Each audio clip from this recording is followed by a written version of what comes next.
So I feel about Kevin Samuels the way I feel about Steve Harvey and the poet, I forgot what his name is, and Jackson, all of them. I think there are truths and I think there are exaggerations. I want more women to pay attention to what Kevin Samuels is saying, not because I agree with everything that he says, but because a lot of men agree with what he says.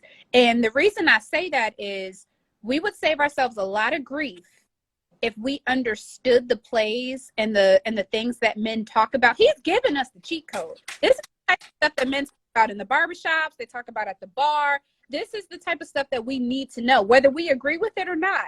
We need to know that, because how many men do we see agreeing and like saying he's preaching to the choir, finally somebody understands how they feel. And it doesn't necessarily mean he's 100% accurate, but at the very least we can acknowledge that men feel this way. And if we can get to the point where we can say, okay, so this is how y'all feel, and we can come to the table without emotion and say, all right, this is why we disagree. How can we meet in the middle? We can have a conversation. But what happens is we listen and we're ready to rage, right? Like, oh my God, I can't believe he said that. He called her a whore. He said she's going to end up alone. We all know at the end of the day that men date women who are plus size. Women date men who make 50,000. We see it all the time. So offline, we know what's happening in real life.